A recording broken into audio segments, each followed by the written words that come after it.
Very good afternoon, everyone, and welcome to Mindfulness at Lunch. And this is the second session since our relaunch for phase 2.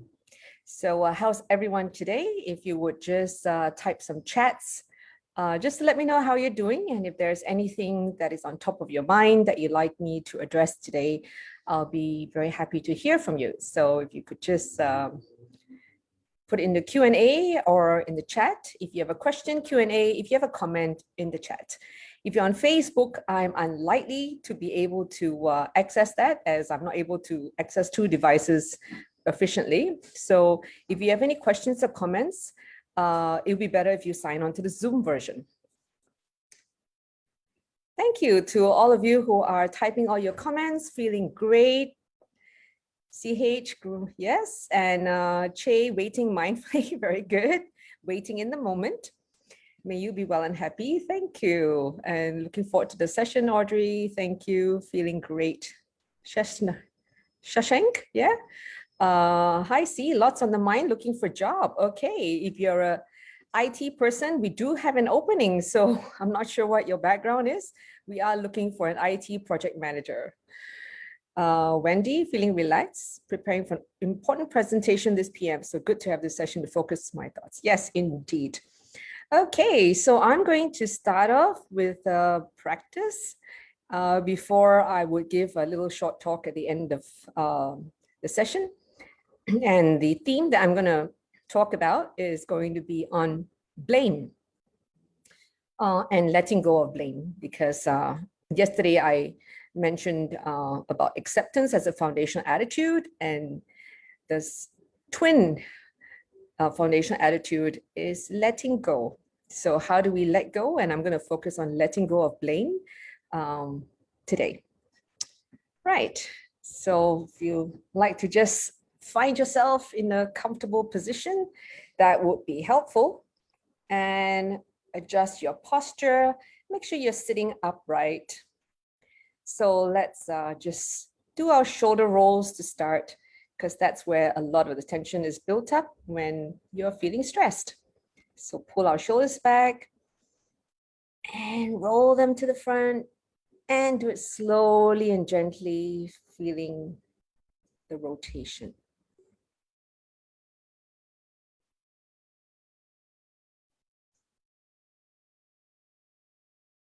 Good. And now the other way around. Squeeze the shoulders to the front and roll them up and back.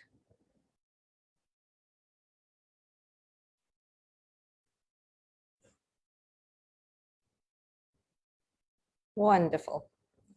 And now the neck. So let's turn our face to the right. Feel the stretch on the side of the neck. Gently to the left.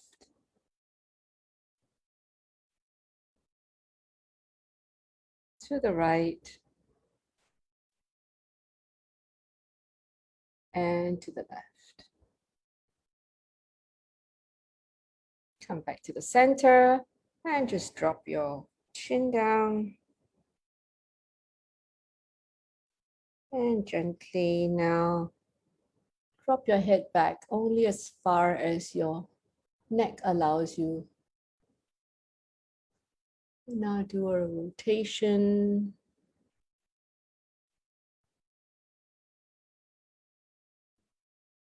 And change direction.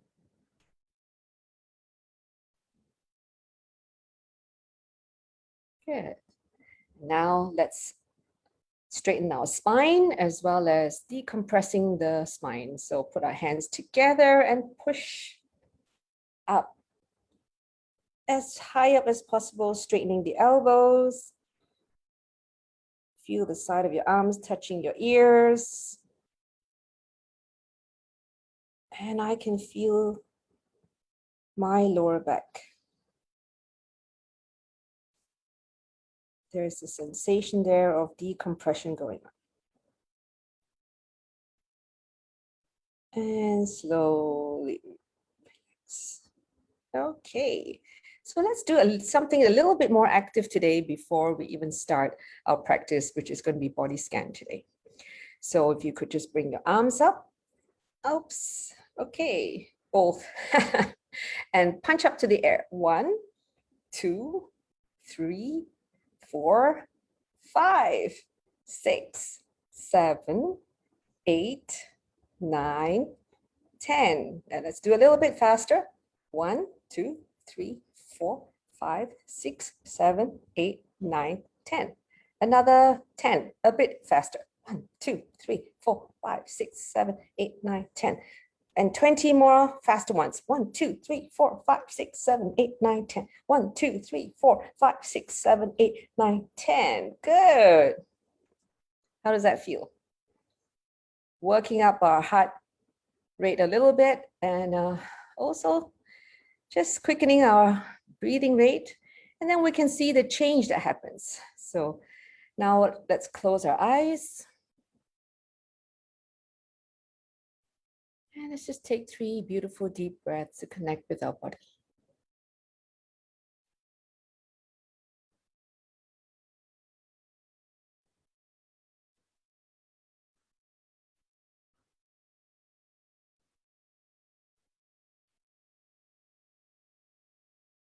And now noticing your heart rate, your breathing rate,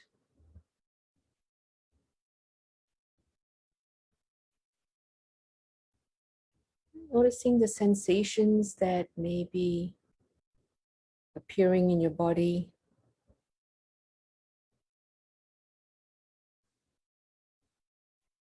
Tingling,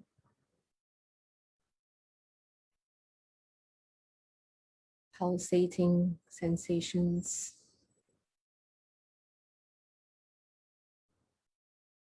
And if you notice aches or pain, that's wonderful. That means your body is working normally and you're able to sense pain. And if you sense the pain there, adjust your body, because that part of the body is actually calling out to you for some care. So for some posture adjustment. So listen to the body.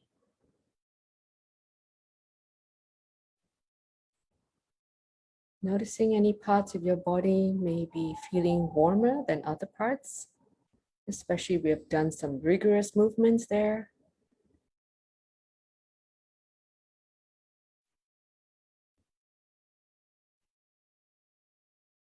Where I'm seated, there's no air conditioning, so I can even feel some perspiration. Sweat oozing out of the pores.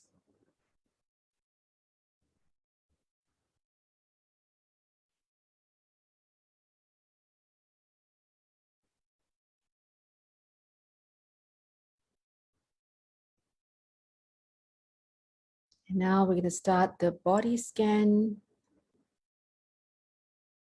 commencing at the toes. So noticing where your toes are. Wriggle them if that helps you to notice or become more aware of your toes.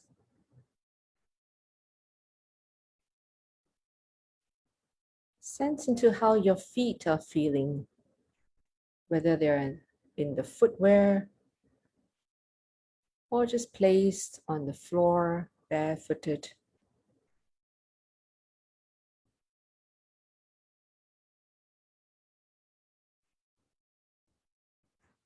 Noticing your ankles.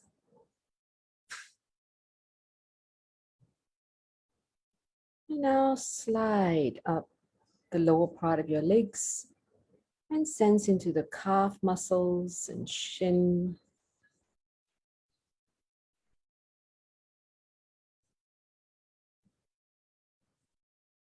The knees.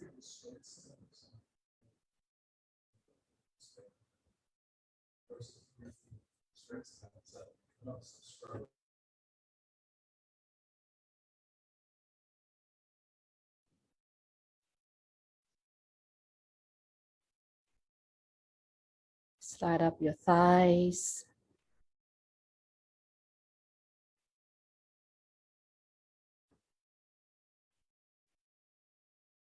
Noticing your bum on the seat. Is your upper body evenly balanced between the two sides of your bum? Otherwise, adjust.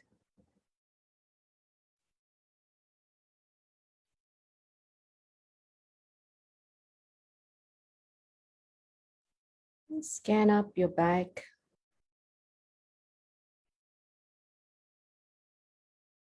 Be aware of the vertebrae in your spine, the two sides of the muscles along the spine.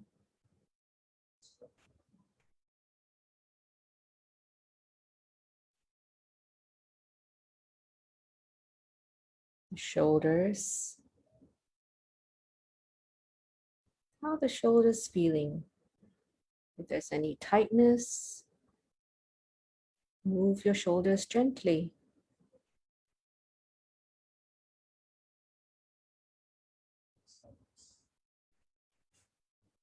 Slide down the arms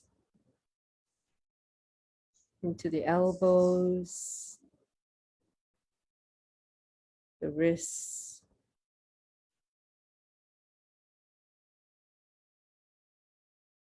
the palms, and your 10 fingers, relaxing them one by one.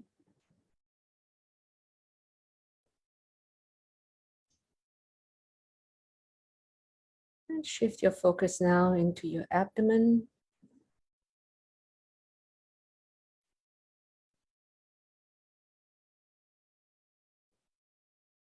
And expand your focus now to the chest.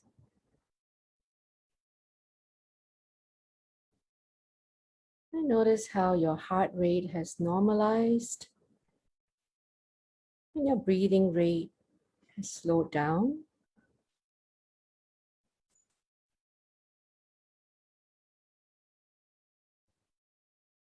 And now scanning up the neck. And if you notice any tightness there, tilt your head side to side, front and back.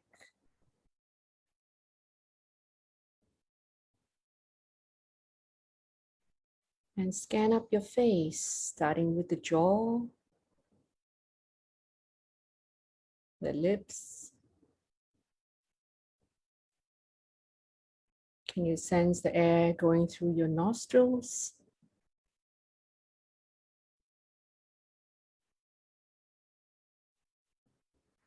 The cheeks,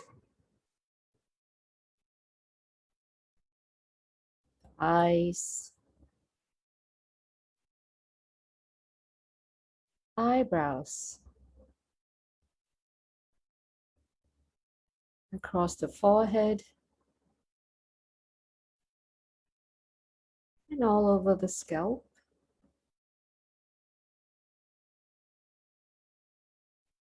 And dropping into your breath now, wherever you sense your breath is present.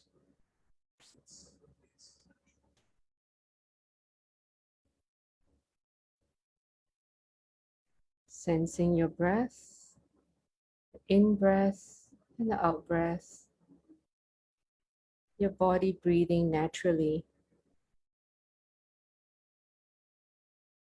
You are only observing the breath, not doing the breathing.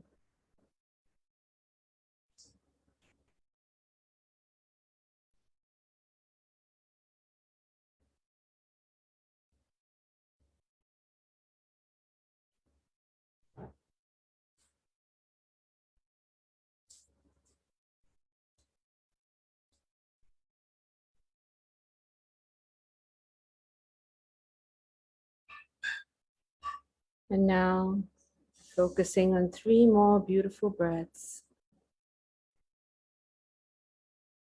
And open your eyes.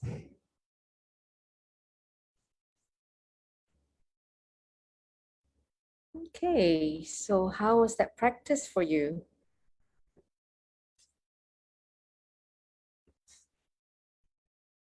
Love to hear how you feel now after the body scan practice.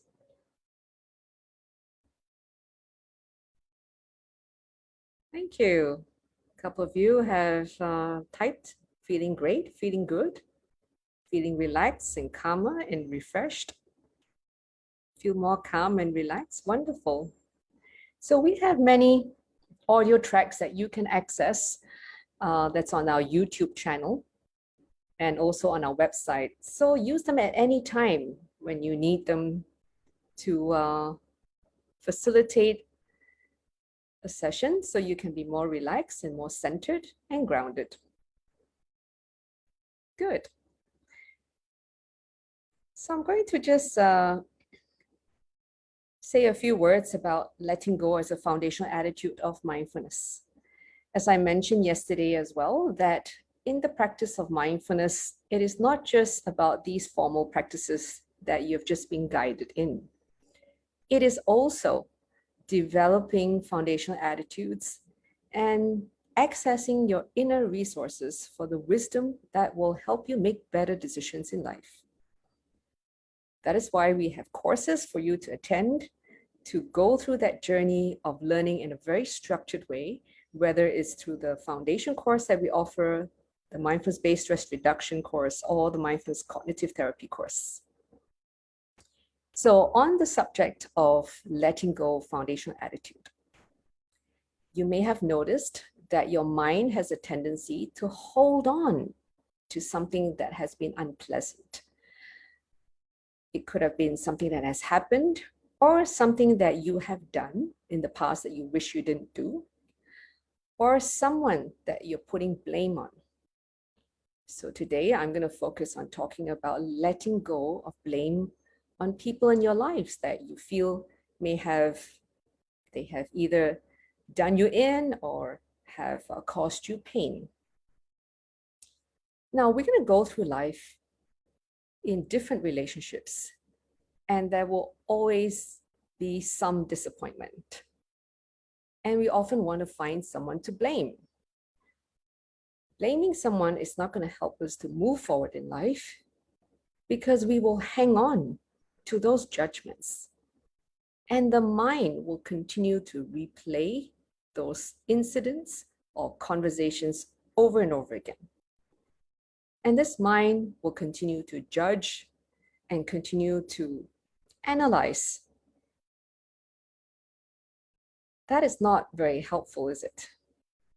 Because it just means that you're going to relive the unpleasant episode in your life over and over again. And you won't be able to move forward from the past. You won't even be able to live in the present with joy and peace. And when you go to bed at night, you may be kept awake by this mind that will ruminate on what has happened. How do we let go of blame? It's to see things from the other person's perspective. Something that we may not wish to do because we may then see that we ourselves have a part to play in it. But the fact is we do. Because in anything that has kind of gone awry is that we do have a part to play in it. But it's not about shifting the blame. It is about learning from that episode in our life so that we become wiser and we don't repeat the same actions or reactions which will bring about the similar or the same outcome.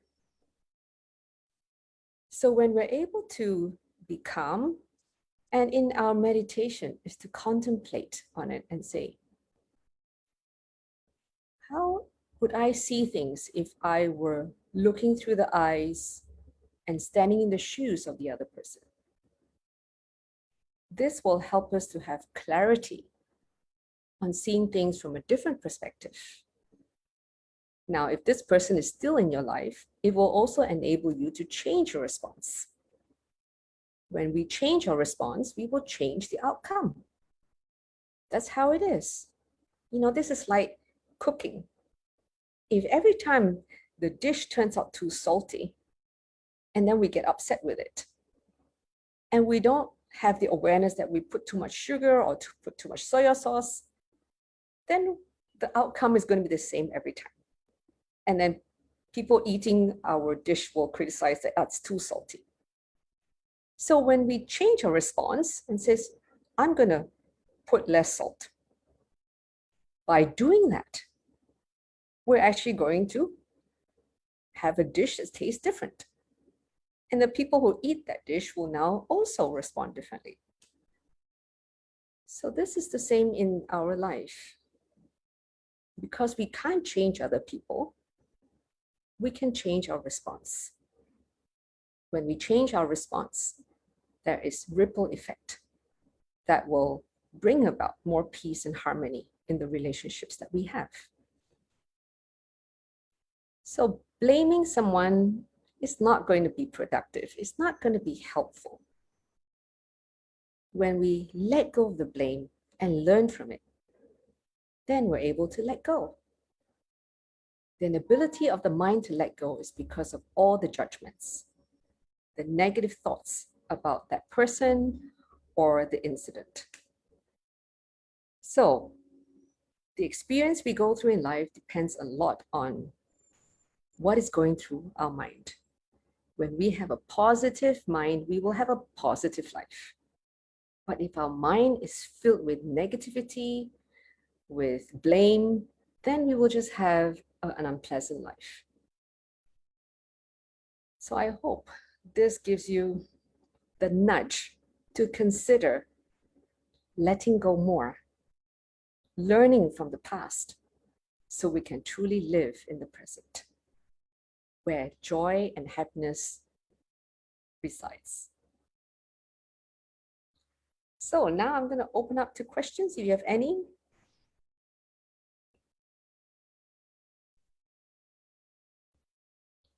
All right, so I see here greatest happiness for the greatest number. Okay, great idea to screen. Right, what if the person I blame is myself? Again, right? It's not about shifting blame, like, oh, if you don't blame that person, I'll blame myself. We are imperfect. We are living in a journey of learning and improving. So when we didn't do so well, it's because we didn't know how to do it. So we learn. I bring back the analogy of cooking. You know, if I could have cooked it better, I would have. But until I have the awareness of what is the ingredient I need to change, I will continue to cook it the same way. But when I become aware that, oh, it is this ingredient that makes the dish taste less delicious, then I can change the amount that I put in or even remove the ingredient completely. So blaming ourselves, it's actually not productive. It's not going to change anything. But having the awareness of what happened, what were the contributing factors to the conditions, then we can make that change, including on our own skill. Whoever loses the cool, his cool or her cool, was because he or she couldn't help it. So blaming him or her doesn't bring about any positive outcome.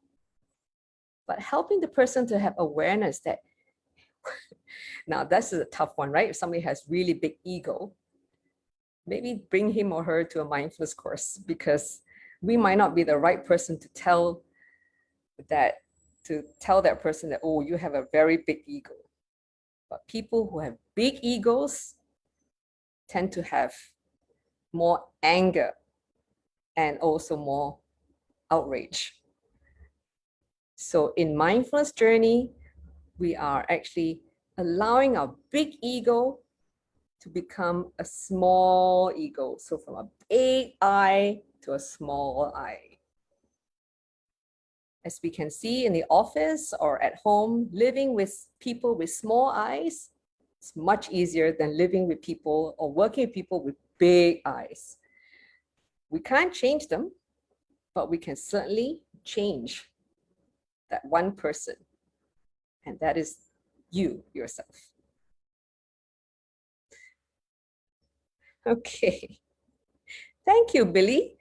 Which phrase are you referring to that is the best phrase you've heard today? I would like to know too. So there is a question here. Oh, big ego, big anger. That's right. It's true, isn't it? Because we create that sense of identity in our own mind. Like, oh, I am the CEO.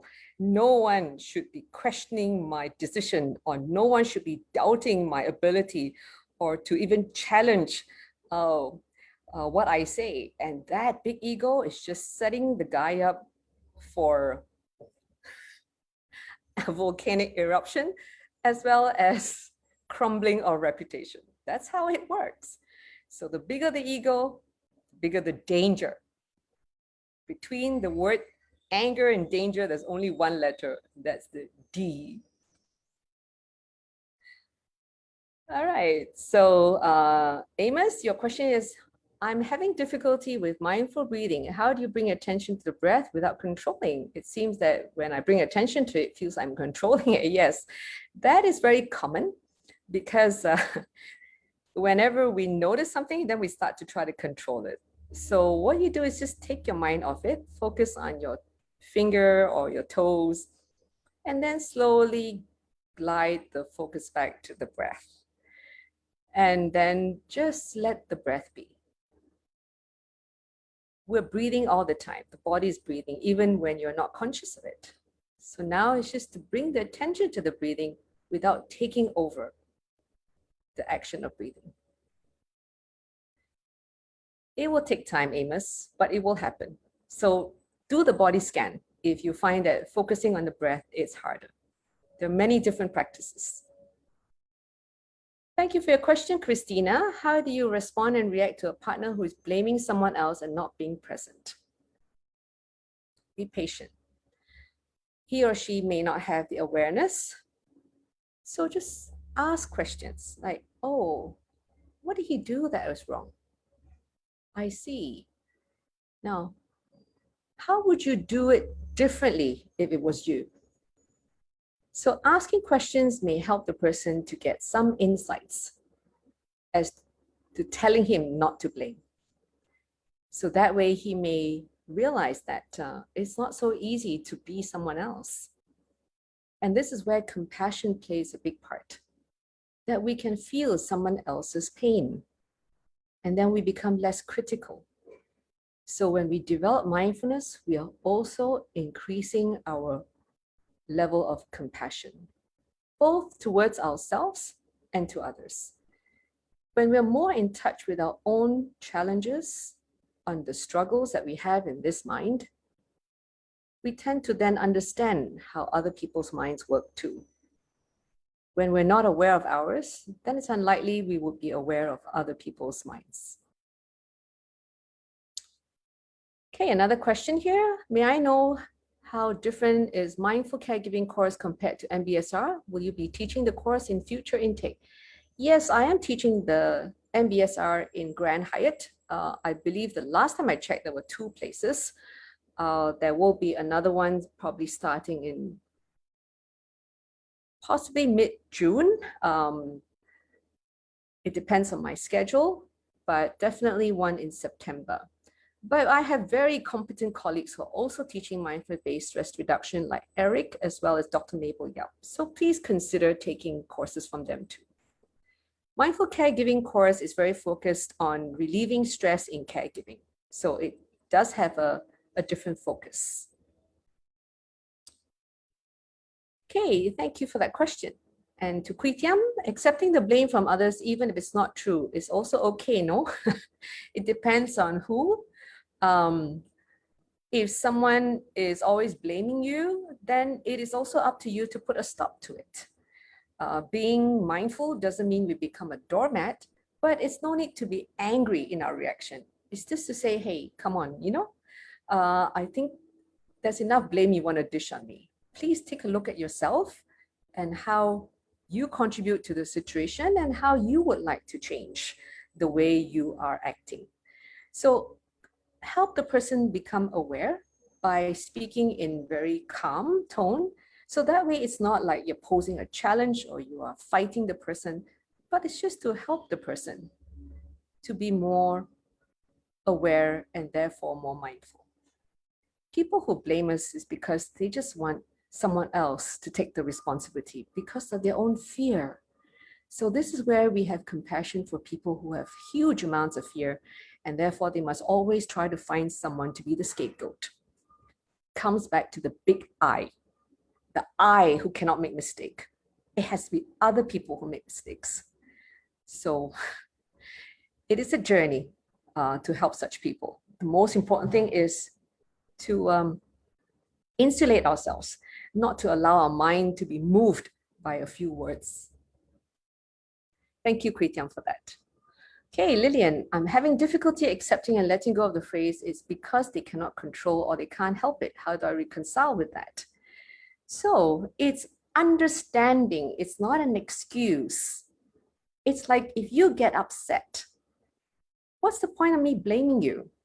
Because if you had the skill to know how to dissolve your anger, you wouldn't be upset, right? So if I accept that, hey, yeah, that is just the way you are. It's like accepting a dog that barks.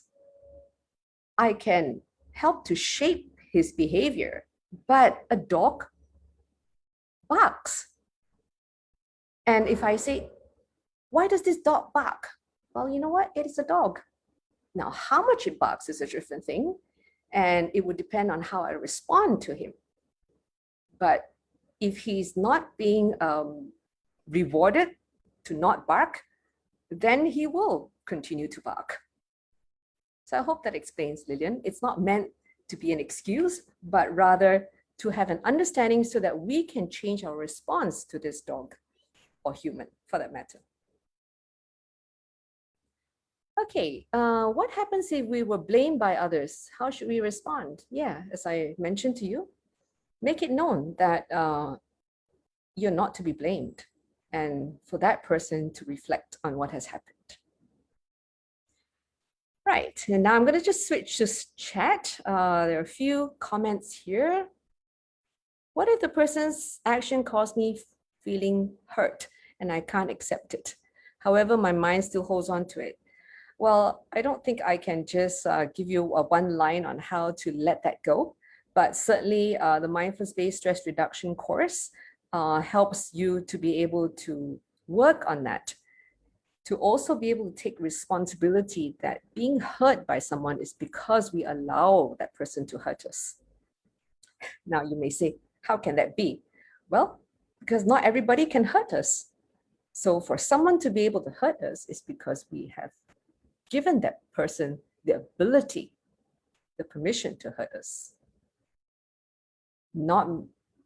Maybe not what you like to hear, but there is some truth in that. Okay. When you drive, how do you practically control the urge to blame inconsiderate and irresponsible drivers? Just accept that different drivers drive differently because of their conditioning. So I come from Malaysia and I have been conditioned to drive a certain way. And if you have come from Australia, you would have been conditioned to drive a certain way. If you are someone who grew up in Singapore, you drive a certain way. But even then, it's not uniform. So to accept that we all drive differently, and it's okay for people to drive differently, then we're not going to get annoyed and upset and all worked up. Because that anger comes from us expecting other people to drive just like you, and that's not going to happen. So you can't go and train every driver to drive like you. So change your mind to accept. Then you let go. Does letting go mean forgetting? No. Remembering something helps us to learn and not to repeat, preferably the same errors. So there's no need to forget. Letting go just means we let go of the blame. Then we're able to move forward. How do you give positive feedback and not to blame? Well, look at what are the positive aspects of the person. Give a sandwich approach feedback. Say something positive, then feedback in a constructive way. When we're angry, it's very hard to be constructive. So put the anger aside, dissolve the anger before we speak to the person. And with the motivation that I'm going to give you feedback for your benefit. And that way, your sentences construct may come out more constructively and less hurtful. Okay, so I hope that kind of gives you some lift for the day and some ideas. So I hope that was fruitful for you. So I'll see you next week, but my colleagues will be helming these sessions over the next 3 days. So this video will be posted on YouTube, and you can certainly share it with your friends and also watch it again. With that, take care everyone and have a good day. Bye.